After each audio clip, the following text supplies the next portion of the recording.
who's with me? So if you're on, you can unmute yourself and we're gonna sing happy birthday, Cheryl. Where'd she go? There you are.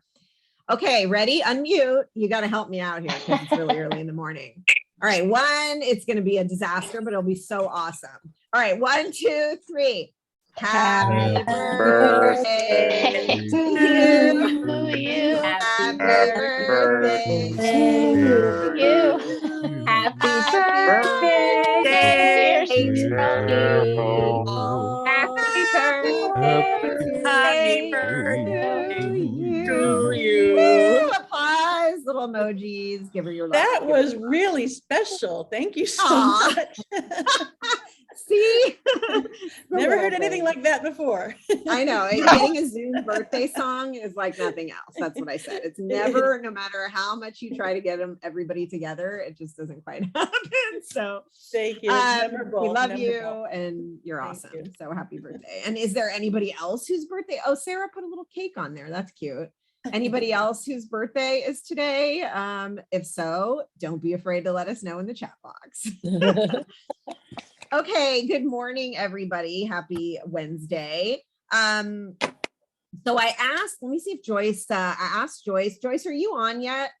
Yeah, there you are. Yeah. So I wanted to start by asking Joyce to share something. I saw she made a post on Facebook and I thought that is so cute. And so I wanted you to tell everybody what you did. And just to give them an idea of something that they can do that I thought was pretty clever. So will you share? Yes, actually, that was from the weekend before shutdown in March. Oh, it was a memory. Okay, well, hey, but it's still you know, almost 2 years later, it still works. And okay, so we were about to shut down, and I had an open house next door, and I knew I couldn't put poo-poos out for Broker's Caravan, so I did, you know, a little to-go quarantini. So it was a packet of the emergency, and I found these minis at Tamura's. And so I put a packet of emergency mini vodka and a little Hershey Kiss and a one of those fun little napkins from Target that say cheers in a sparkly gold plastic cup. And those were to go. And, you know, it's like there's ways to still share the aloha without having a platter of food and contaminating everything. And it's fun later. And they're not drinking. Yeah, they're not drinking there. It's something like to go. Right. Yeah, and which is another thing. I mean, not that, you know, we always have to be careful as far as the alcohol or anything, but they were really cute little, yeah, I could pull the picture if you want to go to Joyce's Facebook page. It was shared recently. And so I thought that was really cute. So thank you for sharing that and just the idea of being creative and clever. And it, I mean, yes, it's a serious thing. And also we all are humans and we have to be able to move on and have a sense of humor around it, right? Wherever possible. So I thought that was a very clever, cute thing to do. Very unique.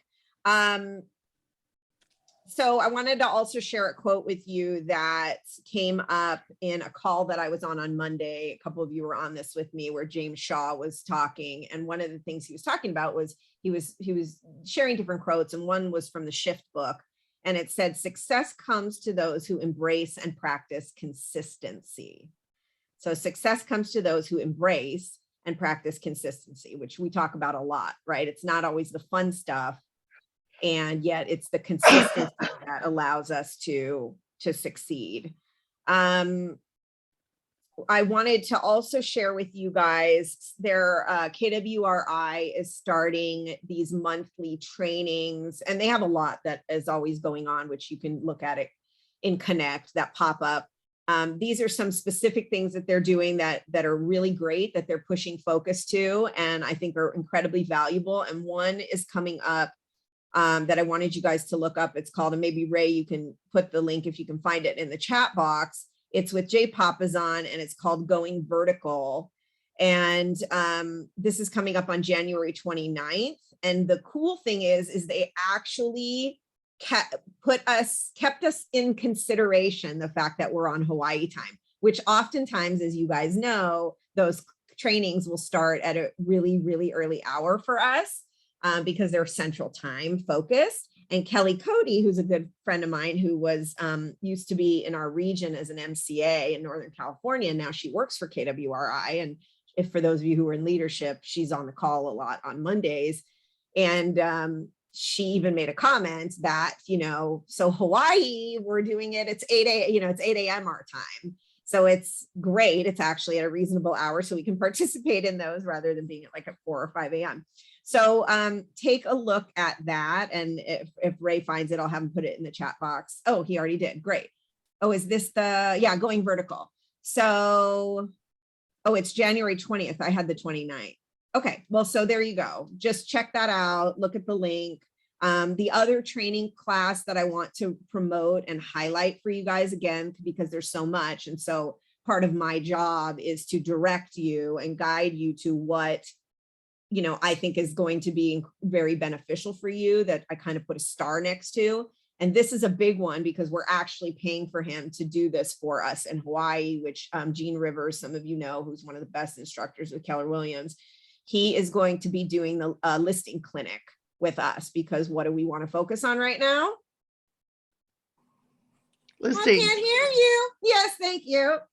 So I want to make sure that you guys register for his listing clinic, and that is coming up February 3rd. It's all about listings. It's phenomenal content, and he's an incredible instructor. So Ray, I'm going to ask you to share that in the chat box as well about Gene Rivers listing clinic, or the information. And I don't know if we actually have the link. Do we have the registration link for that yet? Oh, we don't. Okay, because Hannah sent us the flyer. So just make sure that we send that out to everybody. So then we will. Okay, well, just nothing. I feel like ask her for it. She just got the info from Gene, and I put you on the email thread. Yeah, I'll blast it to everyone. Okay, so just save the date. It's the 3rd of February. Let me just look at this. They always love when I talk about things on this meeting that we haven't talked about yet in our executive. She did send out a flyer yesterday and to the exec team, and it did have the link. It did have the link. So I have it. Let me actually have it in my, I'll do it. And you're saying I'll do it when it Michelle's except talking. me? Okay, sweet, Ray, because you don't need it. No, I'm just kidding. Who needs it? Who needs it? It's fine. We'll get it out. I'll get it. I'll post it in the chat box when we have someone else talking to you guys, which we will be doing in a minute. Okay, so a couple more things on the list today. I just want to talk about the training, and I wanted to share with you a really cool. How many of you saw or heard or follow? How many of you follow the Swanepoel 200 top 200, which he posts every year? It's like an almanac of real estate. Yes. Okay, so did you guys see who is the #1 leader and influencer in real estate in the country right now? Who is it? Gary Keller. Gary Keller. Yeah. So I'll just kind of share with you. There's a lot of little like graphics going around. So I'm just going to share. Oh, Latasha, can you give me screen sharing? Make me co-host so I can share that with you. And if you don't follow Stefan Swanepoel on Facebook or social media, or go to his, he's a really good person to follow. Thank you. Got it. Okay. So Power 200 is this particular report that he puts out every year. And so the most powerful and influential leaders in real estate is it for 2022. And it gets released every January. So Gary Keller was #1 on this list, which is pretty cool. And there's actually a lot of leaders in Keller Williams that are on the list. So like Mark King, our president, was on the list. And then we have agents that are on the list too, like Ben Kinney was on the list. I think he was number like 41. So that's pretty cool. I mean, what does it really mean? It's just a good recognition piece that of an outside, third party, unbiased, well-respected person in real estate to just share. So if you were concerned about that, hey, you're on the right train. And also it's just a good thing to share with other people if you're building profit share, or use it as an opportunity to invite people to family reunion, right? As a guest, whether it's live or digital. And Gary's vision speech sometimes, yeah, is early in the morning, our time. I'm not sure what time it's going to be yet. Although, hey, you guys, if you want to hear from the most powerful and influential leader in real estate, in the country, now you can actually say that. Okay. Okay, Keone. So we have a couple of things we wanted to share with you. As you know, as things come up, and especially as the market moves and ebbs and flows and shifts and changes, we see certain things pop up in the transactions that we're doing as a company. And so we always want to take that information of things that we're seeing come up to be proactive and share with you so you can be aware of them and be, not get yourself into a situation that may be problematic down the road. So one of the things I wanted Keone to talk about that happened on the other side of the transaction. Do you want to talk about that, Keone, what happened with escrow and the buyer on where we had the listing we're talking about? Sure. The Okay. details are still kind of coming in. I just got aware of this. Thank God we are on the other side of this, but we are on the seller side, but the buyers, apparently another one of these things, scams, wired their cash to some random site that looked like either the agents or the escrow site, right? And it was to the tune of over $900,000. So this is right, the wire fraud thing that was going around before that we have to be careful about, where the buyers received an email, which we had the seller, but still it's our deal, right? It's a deal in escrow. We have the listing. And we don't want anybody to have this happen to them where I'm just kind of sharing in case Keone people don't know or haven't heard of this before, where they get an email from the buyer gets an email, which looks like it's either coming from escrow. We've seen it both ways, where it looks like it's coming from escrow or coming from their agent, and gives them wire transfer instructions, and they follow them, and it's a fraud. Right. So remember, you guys, tell your clients to make sure that they phone call, right? Use the phone whenever they get an email dealing with money, sending money anywhere.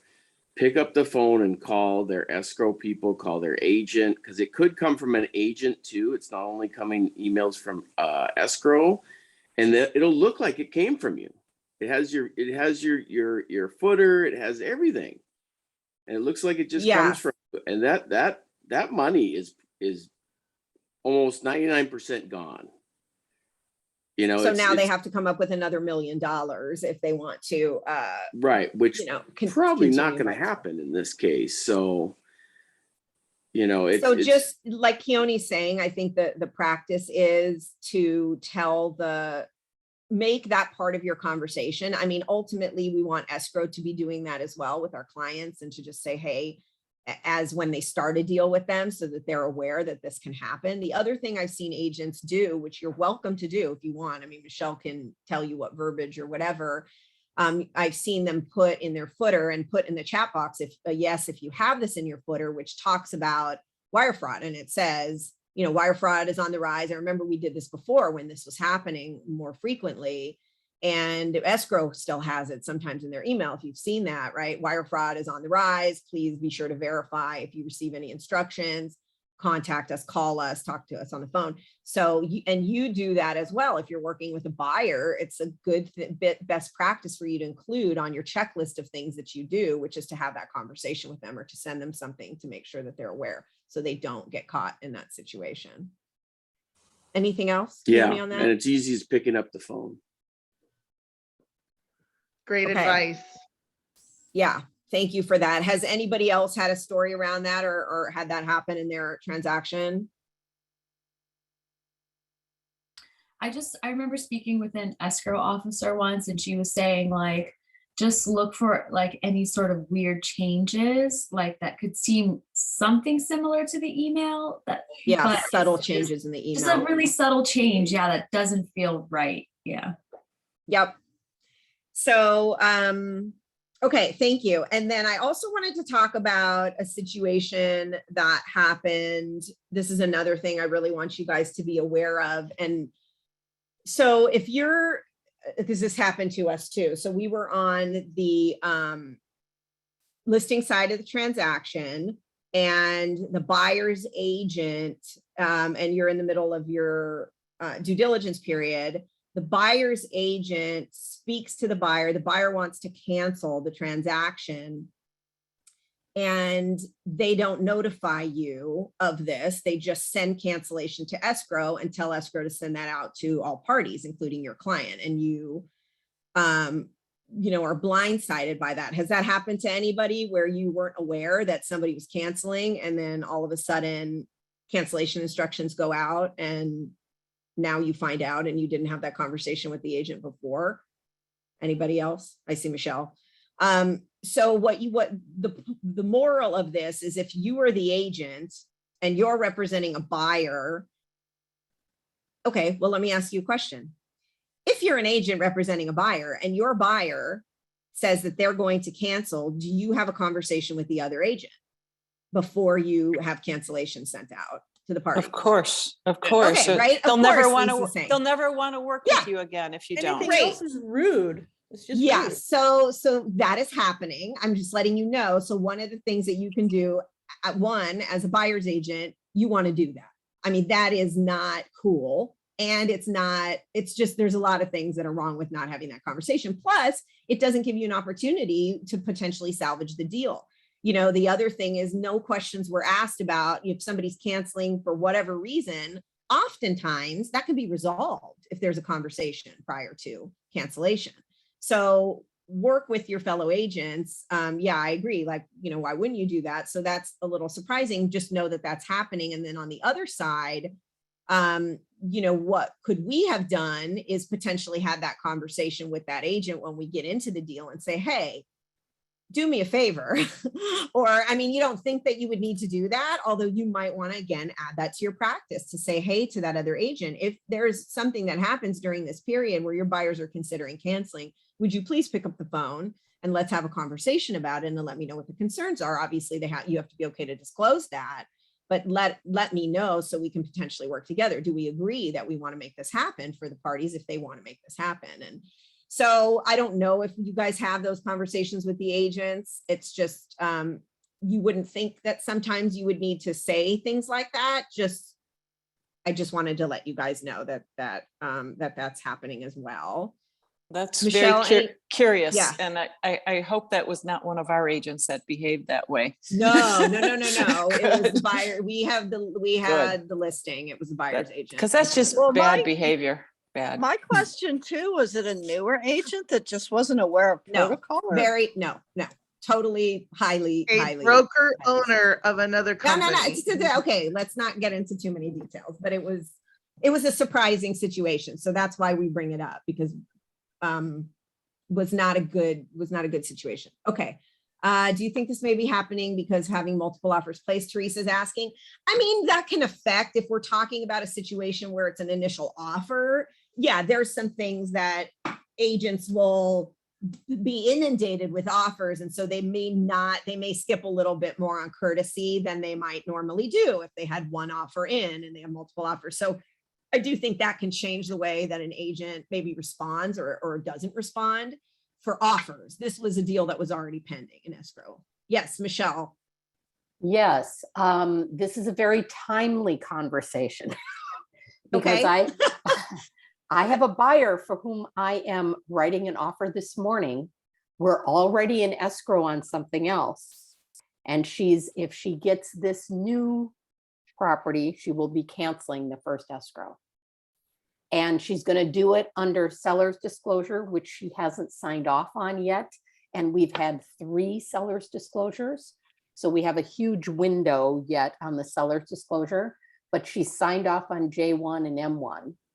And the only thing I feel I can tell the other side, the seller's agent, is that she's choosing to cancel under seller's disclosure. So, okay, great. Thank you for bringing that up. One of the things that I'm going to mention, and Please. who signed your, who's the broker that you're working with? Leola. Okay.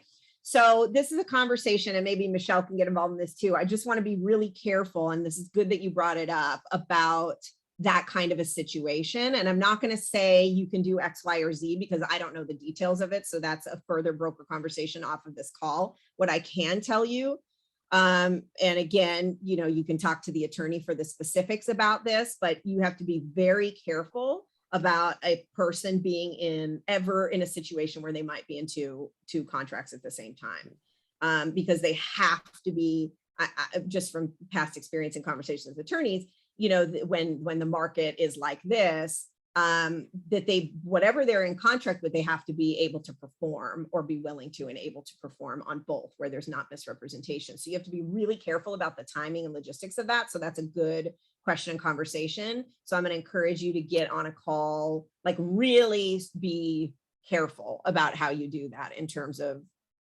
getting them into a situation where it would be considered misrepresentation on either contract.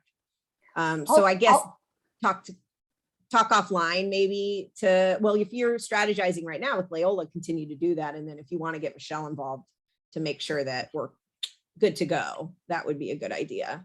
Okay, Michelle, I'll call you after this. Yeah, okay. Good. Yes, perfect. Great. Call me at 10:30. That goes for anybody that has a situation like that, which is, again, a really good timely thing because you have a lot of multiple offers going on and people don't want to miss out if they find something and, that might be the case. They might be in a deal where they could potentially get out. What does that have to happen in terms of like order of cancellation and commitment? Okay.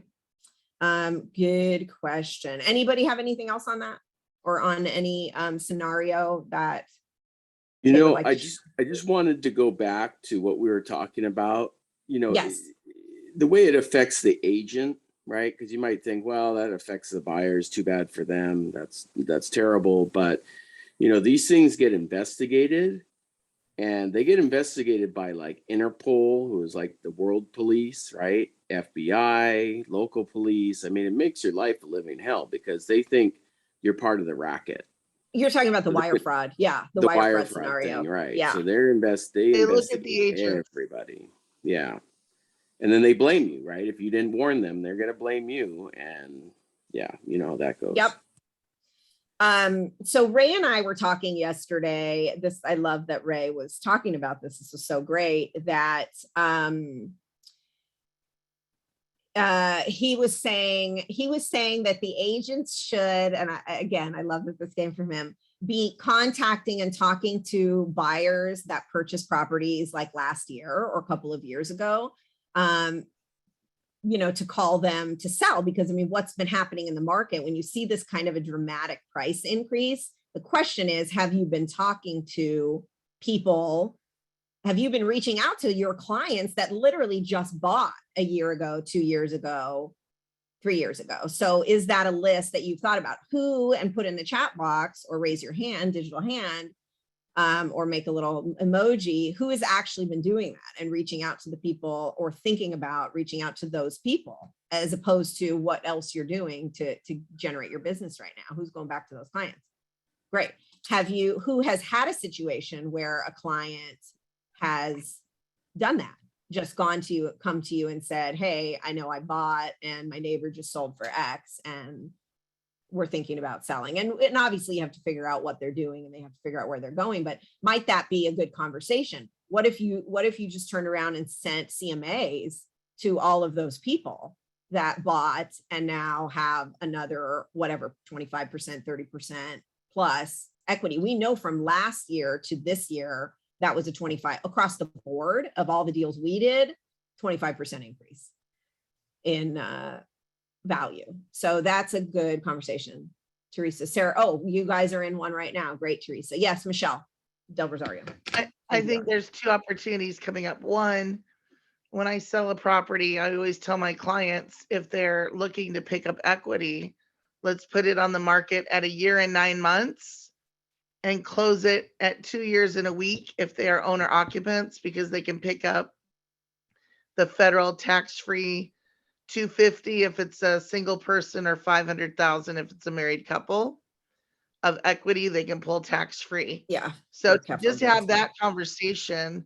Did you know you can pull equity federally tax-free, $250,000 if you're single, $500,000 if you're a married couple, as long as you've held the property 2 years. Yeah. We can put it on the market at 1 year and 9 months and designate the closing at 2 years and a week. So that's touch one.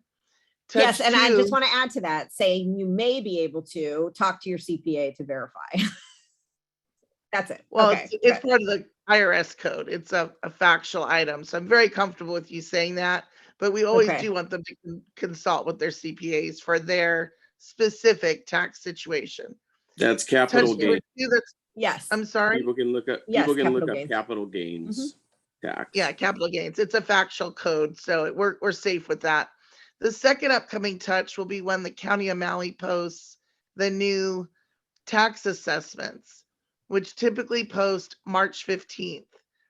Your clients are going to see huge lifts from last year to this year, both in their assessment and their taxes.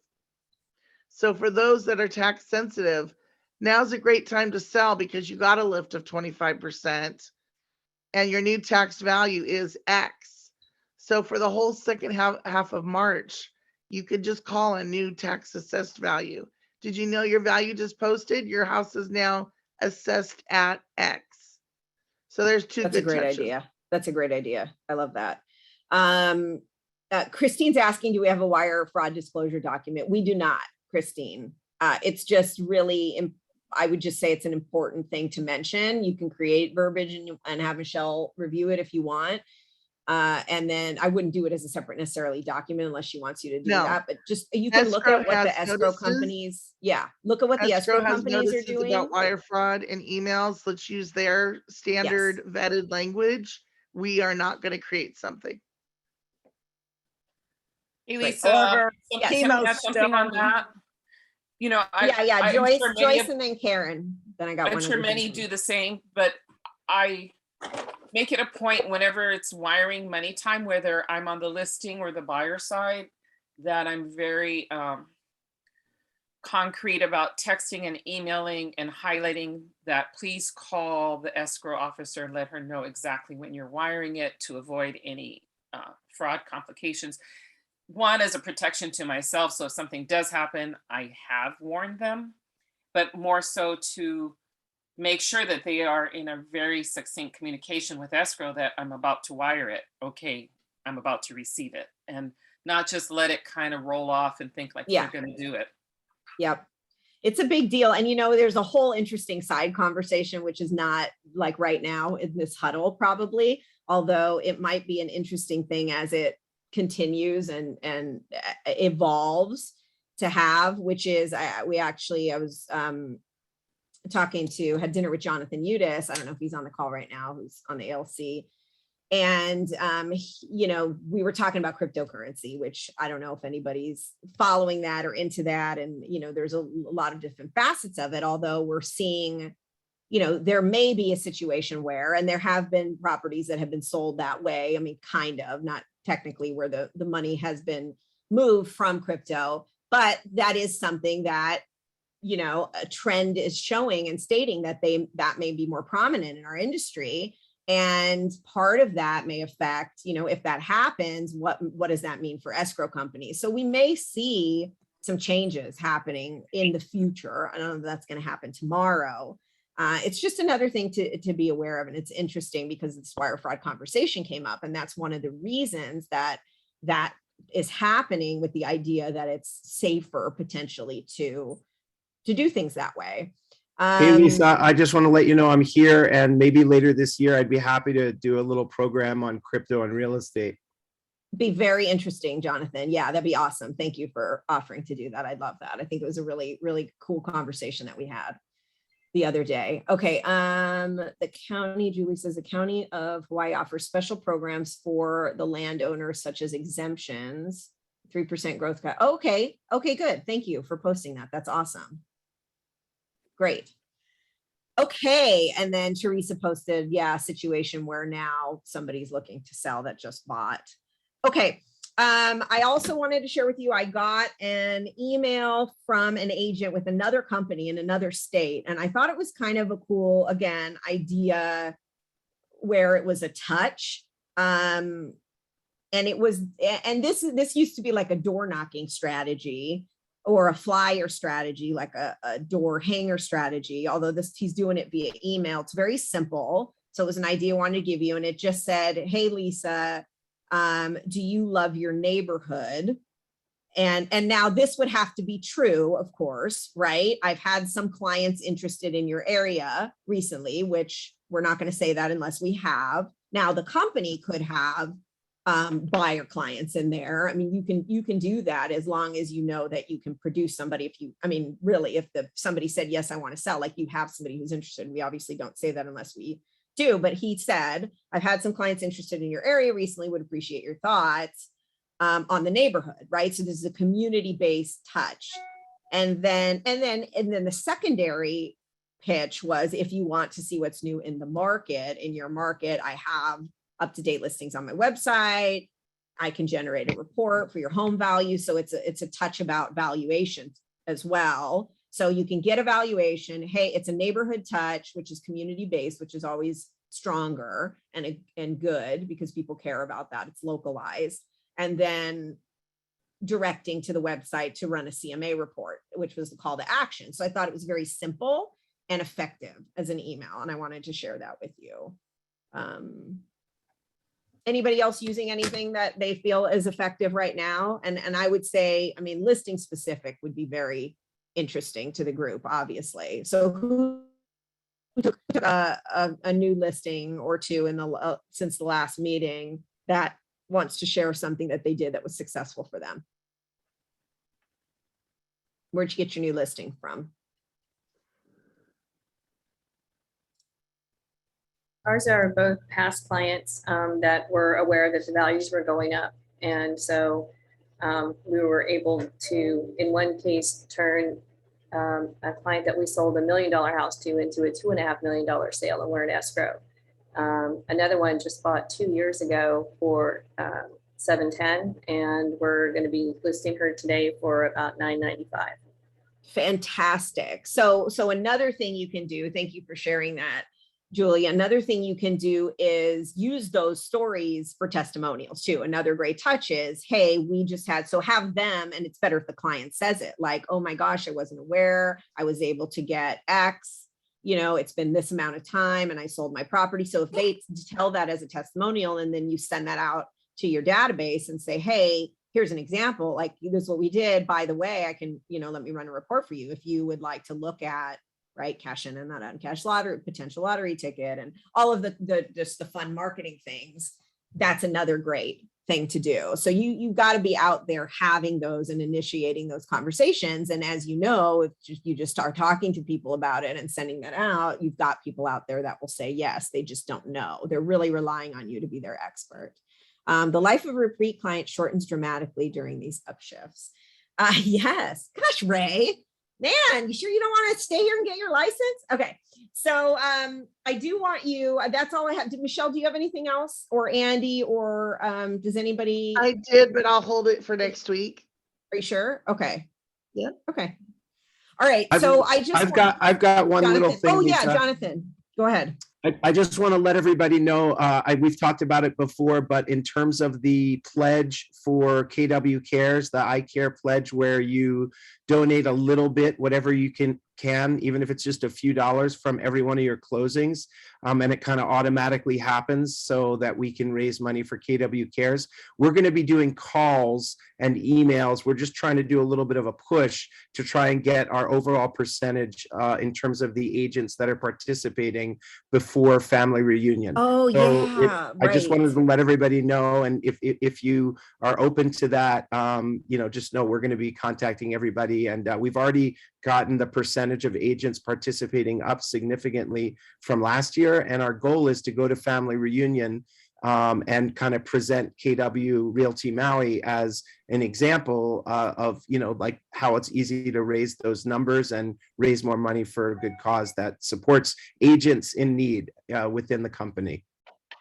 Thank you, Jonathan. And thanks, Ray, for posting that in the chat box. So that's the link for the I Care pledge. And then Latasha, do you have anything? Which, welcome back. Latasha had an incredible, wonderful vacation, Jamaica, which looked amazing. Or are you just too like chill and relaxed? You're like, whatever today. No, I'm just kidding. Pretty much. I've been like that since I've been back. But just to have everyone support Lee Potts, he's going to be a part of our first Command Fundamentals training, and it's going to be leveraging listings. So it's tomorrow. So. Oh, great training. That's awesome. Thank you for that. Okay, so before we go, Ray, would you like to say anything to the group?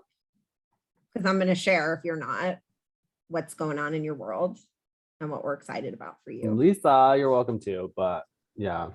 Okay, so Ray Davis, who has been just such a wonderful shining light in our organization, we adore and love so much.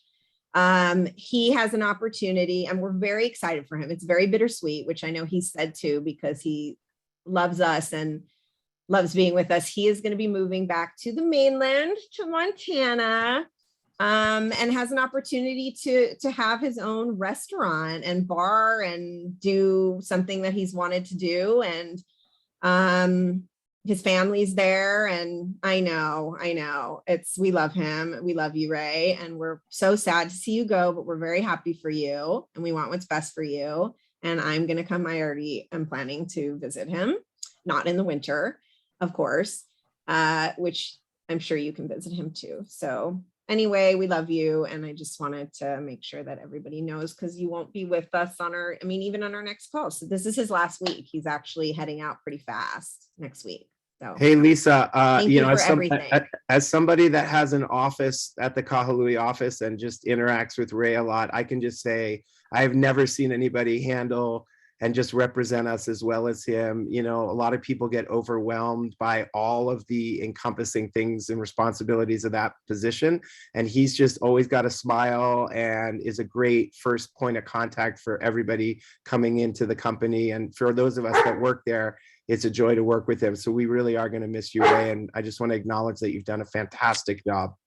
Yay. I agree. So we're going to miss you terribly, Ray. We love you. Good so luck. we either are asking for help. If there's anybody that you know that would love to work with us, that we would love to have, like a Ray, or if you can clone Ray in the next week, that would be the ideal scenario. If you know how to do that, please jump in. Like cost is, whatever. There's no limit on expense on that. Before he goes, make sure to take some swabs.